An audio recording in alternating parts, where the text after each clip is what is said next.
Hello, everyone. Happy Black History Month. My name is Eli with Latinx in Gaming. And of course, we want to thank our friends at Geeks of Color for putting on our Spotlight series, showing off some amazing talent in the game development community. Today, I'm here with Rokashi. Rokashi, thank you for taking your time. You want to just tell everyone just a little bit about you? Like, what's your flavor? What's your vibe? Who are you? Oh God. Flavor, absolute weirdo. I know I just do so much stuff.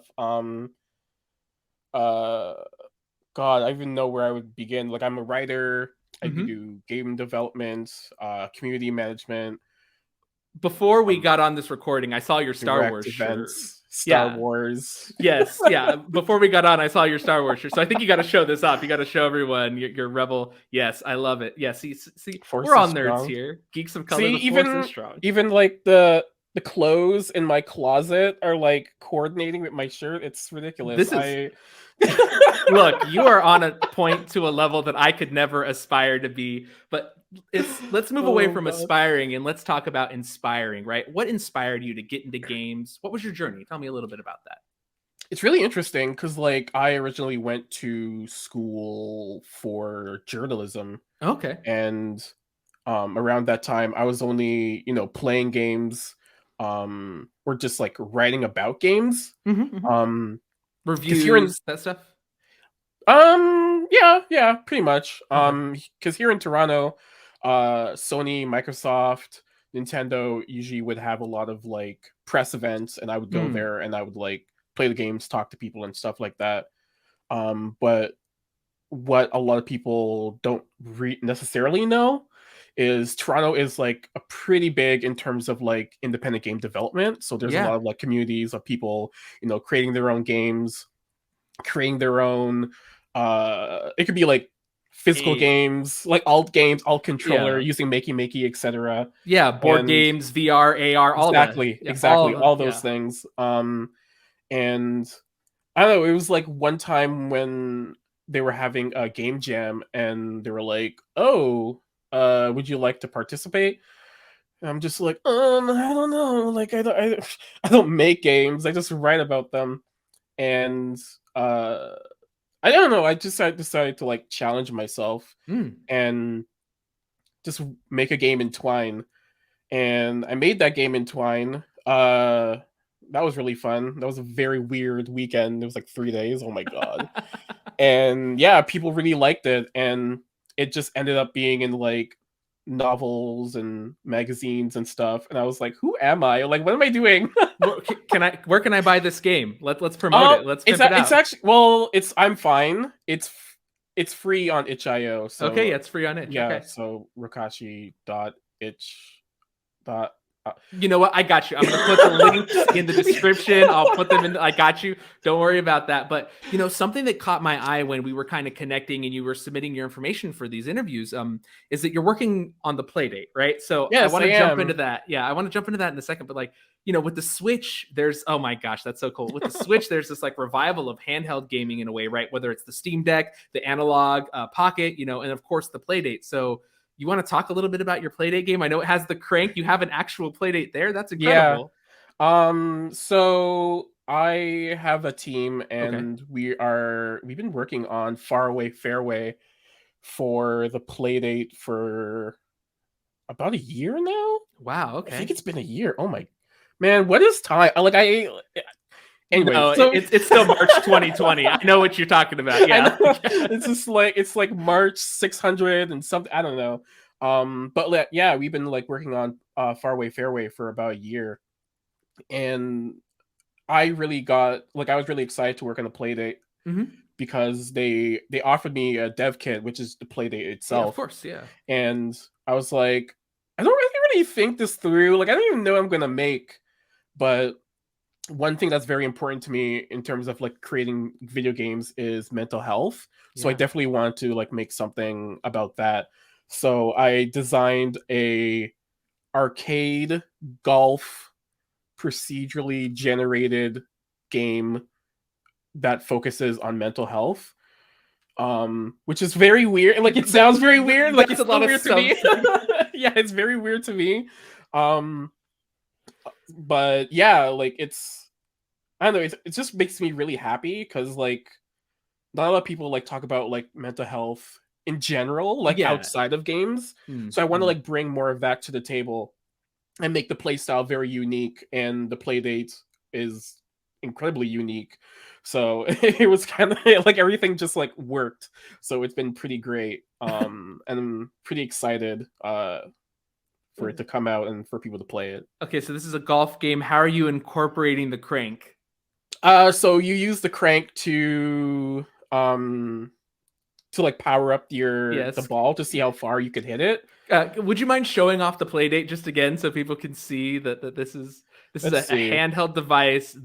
What a beautiful screen. I mean, we don't necessarily need to see the game unless you can. I'll show something that I can show. Okay, yeah, because I know that So where is it's it? a So this handheld is system. I'm very excited about.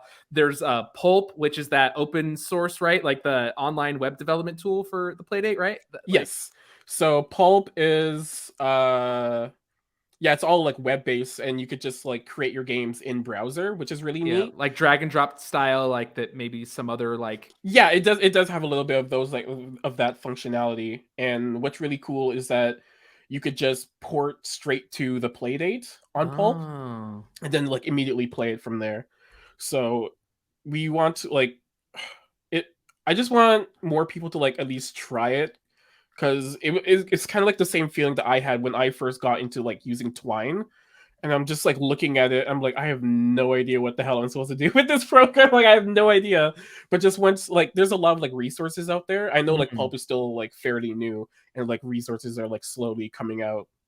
But I just want people to know that, like people like your stories deserve to be told, and there's Hell like yeah. engines out there that allow you to make and create your own stories and submit them and make them available for people Yeah. to play. I love Yeah. that. No, because I think like right now there's a lot of gatekeepers and like the people at these companies have to give us permission to tell our stories, right? And like Yeah, Miles exactly. Morales happens, right? But then there's this lower barrier of entry with things that are not Unreal and Unity and don't require all that schooling or that knowledge or those degrees, right? You can jump into something like Pulp and you can Yeah, jump onto the Playdate and make something like that. exactly. And like that's a thing that I'm really passionate about. I hate like gatekeeping in video games.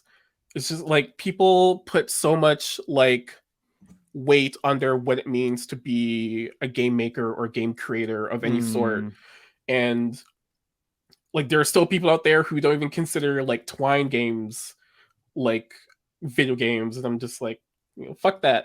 Like it's such a shitty. I don't know, it's just such a shitty thing A to way say. to Like be, all these games are valid. They all come from a place of especially with Twine games. A lot of people in that community have been like telling stories about like queer issues, trans issues, a lot of mm-hmm. those kind of Of things. course. And I want people to continue to express themselves through games, and I want to Mm-hmm. play those games so I could learn something new. And it's just like for people to be like, oh, that's not a game, that's like really shitty, and like people need to stop doing that. I hate it Yeah. so much. No, you're completely right, and I mean, even maybe at a more not mass scale, but like something that's more mainstream would be like people being like, "Oh, mobile games aren't real mobile games," and it's just like, my guy, this mobile game makes more money than you're going to make in your entire life, and probably you and all of your kids are going to make in their Yeah, entire I've lives. I've like I've been on like public transit, and I've seen people play like Candy Crush. Like they're not pushovers. Like No. you have to give them the respect. Like they're oh man, yeah, it's a lot. But like I do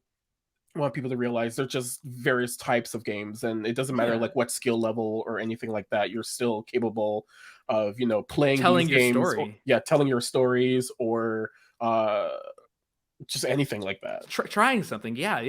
just like flex that creative muscle. So then I think I want to talk to you because initially we opened this up because this is a celebration of just Black History Month, of course, but I want to know what's your cultural background and how does that inform the games that you make?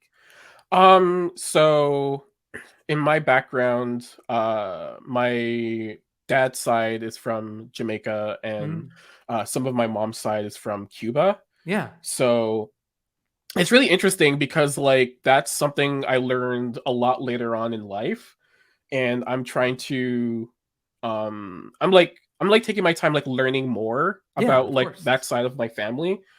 And I don't know, like I've seen a lot of like news pieces from that side of like my family, Mm-hmm. and it's not like I ignored it. It wasn't anything like that. It was just something that's just like, oh, like those sort of things are happening in those countries that are very close to Mm-hmm. where I was born and where I grew up. Mm-hmm. And now, learning that, that's part of like, that's part of my culture, part of my family. I'm just like, it's just like slowly absorbing information, and the more I learn, the more I want to integrate that into what I do with my work and showcase Mm. it to more people. No, I love Yeah. that mission because I think for me, it's when you read stories about these other countries or other things going on, right? You're somewhere else in the world, but I always kind of think like, oh, that could have been me Yeah, there. That could exactly. have been me as a part of that success or that failure, or that violence or that joy that's happening in these places. Mm. So that's why I think it's really important to share Yeah, for sure. the stories too. So then, would you say that your experience in the industry, with your heritage and your background, do you think that it's any different than someone else's, or do you find like there's more roadblocks? Like for you, how do you feel like it is currently for you in the games industry? Um, I don't. I want to say like I'm still. Sometimes I feel like I'm still fairly new in the Mm, industry. hmm. So I'm still like sort of trying to like figure things out myself. But Yeah. I have like done a lot of like freelance work, Mm, and working with independent creators, and I think there's definitely something there in terms of being able to tell stories that are similar to mine. yeah. I think they're like, I mean, I don't want to say I think they're worth it. Like I know You know like they're those worth it. Yeah. I know those like those stories and experiences are worth it. Um but I do want to see more of that in like AAA. It's kind of like it's like a trickling stream in terms of like AAA. You don't necessarily see that a lot, or when they do it, they don't like, consult people from that culture, and then it ends up being like a complete mess, and like it doesn't make sense and people are playing it. And I don't know, it's just like that kicks me out of the experience, and I want everything to be genuine, make Hmm. sense, and represent those people and cultures. Yeah, and there's you're right. There's not enough of it, and I would say that it's almost like sometimes it's that like thing kind of in the back of your head. You're playing a game and you're like, why aren't there more people that look like me or a more Yeah. diverse cast or something, right? Like, and getting back to like nerdy stuff like Star Wars and things like that, right? And like Lord of the Rings, like just how un dynamic the cast is, right? The same kind of Yeah. things like maybe Game of Thrones. So you think like a lot of these fantasy settings, it's just like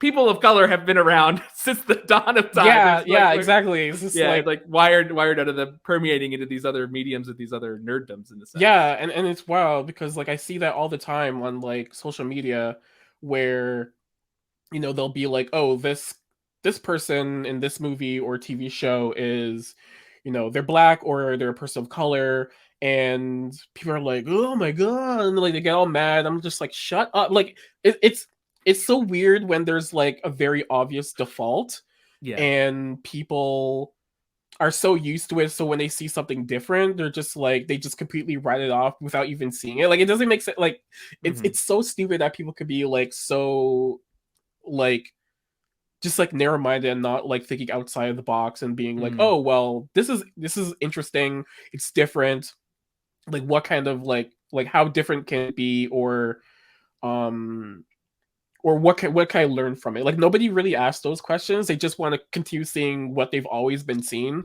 and then that that It's just leads. problematic. Yeah, it's very problematic and leads to like a very boring, uneducated person, and I can't. There's You too can't much. ride with them. You can't ride with them. No, No, I can't. I you can't. can't. You And can't ride. it's so stupid. It's just like how you just gonna live your whole life and just being like, this is just one thing that I want to see or want to see represented. It's so shitty. I hate it. That we're asking for just the basic, the bare minimums, and it's even a struggle. Or some people Yeah, will it's tweet at you when you just want a seat at the table at the bare minimum and not need a booster seat and not like be lower or get less food or get the food later. Like I totally am with you there. yeah. I wanted to ask you about so what inspired this current project? Because and actually, I want to ask you first, what are the hats that you wear on this project? Are you programming? Are you writing? Are you just designing? Like, or are you doing everything in this project? So on I know you in mentioned the terms, team. Yeah. yeah, so I work on a team with Taylor Anderson Mm, and Sam Webster. I do all the design and narrative work. Taylor helps with the design as well as programming, and Sam works on the music and sound effects. So it's been like a really nice team. And it's really funny because like I never it's so I just never expected for me to be in like a position where I'm running like my own like small indie like it's I don't know, it's like it's definitely like a dream come true, but it's just I don't know, it's so weird. There's just like it's just like happening, and then there's just like a product that we've all created and it's playable. And I'm just like sometimes I just like stare at it and I'm just like, this is real. This Like is this a is actually thing. happening. I did this. Well, one, you deserve it. We're gonna make sure Thank we you. retweet this and share this so everyone can see your project and support it and buy it and help you do the next one and the next one and the next one. Because I know that thing, like you probably just don't know anything else than this, right? Like you arrived, you're here, and Yeah. it's just all happening to you, right? Yeah, for sure. And it's a wonderful experience because there's a lot of people who have been like very supportive of my journey. Hmm. And a thing that I like to keep in mind is that when I see success, I want to take people with me. Yes. Hell yeah. There's Hell a yeah. lot there's a lot of times where I don't know, people see success and then you like never see them ever again. So like Mm. when I if I do something and I ask like a friend, you know, for advice, like they get a credit. Like that's like it's not it's like that like that's it. Like It's as easy as that. Yeah. it like it doesn't have to be Yeah. complicated. Like they get a credit. You know, I recommend them for other things as well. Mm-hmm. Mm-hmm. If it's not my project, it'd be someone else's project. I just want everyone to be raised together, and I don't know, that's something I really hold dear in terms of like my work or how I like go about creating. Yeah, I Is love that that. yeah, that I'm not like I'm doing it alone, but I'm also not doing it alone. Like there's Yeah. people like alongside It's me supporting me. Yeah, So it's for yeah. everyone. You're not the only one that needs the shine. I completely love that. So I guess I want to jump to now. Where did the idea? Because you intrigued me so much with your mental health golf game. Where did this idea come from? Like, I guess let's start with when did you know you wanted to make a golf game, and then when did you know you wanted it to be a mental health golf game? That's a really good question because like I've talked about it before and I was just like someone asked me, it was just like, oh, do you even play golf? I was like, I don't know shit about golf. Like I don't know anything. Like I've gone like golfing before, but like I don't know, I'm not hitting that ball all the way over there. Are you kidding me? No Yeah. thank you. So I wanted to make something with like my own interpretation of golf. So I know a lot of people who really enjoy golf and they Mhm. find it to be like very therapeutic, very calming, and that's kind of like the vibe I'm going with the game. There's no so like as I was saying before, there's no traditional golf rules in Faraway Fairway. You just you know pick up the game when you want and just like slowly explore, experience new things, and it's all very chill. Like there's no pressure in the game at all, but as you continue to play, you get like you know narrative beats that Oh, focus on mental cool. health, because I like to think of taking care of yourself as like a vacation that never ends. And I don't know that's it's kind of like powerful for me. Yo, time out. Put that on the box. Fairway, a vacation that never ends. That's Yeah, the box line, man. Like, it's pretty powerful because like I don't know, it's wild because I don't know, I never expected to I don't know, especially with people. It was so like this one time, I was like traveling and someone like recognized me. And I was hmm. just like, "You, what the fuck?" He was kind of weird. Like, I don't know, just people like recognizing my work and know that like that's what I do. Like, I focus on mental health. I focus on like healing and like being a better person and taking time with yourself. And for people to just like recognize that, it's just like, oof. Yeah, Yeah. like you can feel it. It's pretty powerful stuff. No, I agree with you fully. The interesting thing is I think so many of us, like, we want to be caregivers or giving to our communities, right? So we're just constantly pouring ourselves out into these other endeavors while we're kind of wilting our own flower, right? Yeah. But that investment that you have here at the core of this game, of that investing in your own mental health and that vacation never ending, that's a great thing, because I don't think enough of us, we're just so go go go, and it's just Yeah, like, got exactly. to scroll through TikTok, got to binge the new Netflix show, got to watch the new Marvel series, just like, got to listen to this Peacemaker intro theme song like 10 Yeah, times. and Like, oh okay. my god, yeah, exactly. And I don't know, I just want I'll fully do the dance. You didn't expect me to break out the Peacemaker dance. it's really funny because like that was literally me like a couple days ago trying to catch up and watch the finale. It was, oh god, it was so bad. But like I totally get that. And I just want people to know, like, with everything that's like so hectic in like life and like with family and friends and stuff like that, like it's okay to take a moment for yourself. Take a beat and just Yeah, and figure it out. that's your vacation. So I love it. Well, I look forward to playing this someday. Was planning to get a play date, but now day one, when your title comes out, I'm gonna be getting that and supporting you, nice. because Thank I you. gotta do Thank it. And everyone watching this video you. should do that as well. You should support it. They can play it on browser though as well. Do we have to have a play date, or how does that work? So because of the crank, it's very Oh, I specific to see. Playdate. Okay. But the good thing is, Playdate games, you could sideload them. So Mm. for example, right now the game is up on itch.io. It does cost $10,000, but it's not actually $10,000. It's just so people don't buy it. It's just so people. I hope someone watching this video buys it If just to someone mess with buys you. it, I will cry. I will actually just like start crying. Joy Yes. or joy or sadness. I wasn't clear on the context. Like, Both. both, I guess. Yeah, it would be really funny. But but yeah, I just like put up like a page, but like when people get their play date, you could just sideload it. You could like purchase it there. It's very It's like easy. there's like subscription stuff too, isn't there? Like games coming as a part of the waves and all that. Yeah, so those come as I don't remember the term is called, but like they do like beam Roll a out, game. yeah. Yeah, they roll out some games to your device, and then you play them for free. So like if you already purchased a play that, you get like 24 games for Oh, the cool. first season. So there's tons of things that people could play. And if since Pulp is out right now and people are making games for it, by the time people get their play date, they could sell those games on itch.io if they want, and then they just drag and drop them onto the device and start playing. Wow, cool. That is very impressive. Well, then, to wrap up today and to end, because I could talk to you for probably 3 years, obviously. But I want to just know, what are the ways that we can support your community, and then what are the ways that you want to spotlight other people? Like, any shout outs you want to give to anyone else that we should follow? I have a Patreon, but I don't ever. I'm scared of like posting things on Twitter. What are other ways? Can we retweet you? Can we follow you on Twitter? Yeah. Just follow me on Twitter. Yeah. I try to be very friendly on Twitter.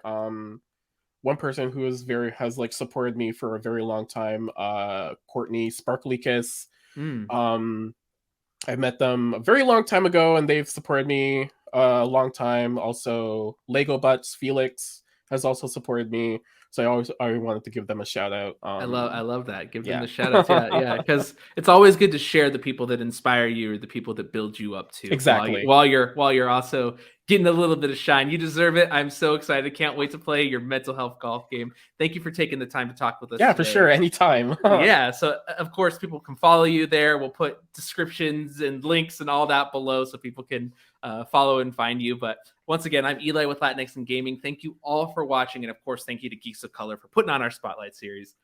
Rokashi, thank you. This has been great. Thank you. Thank you so much. All right, everybody. Bye-bye.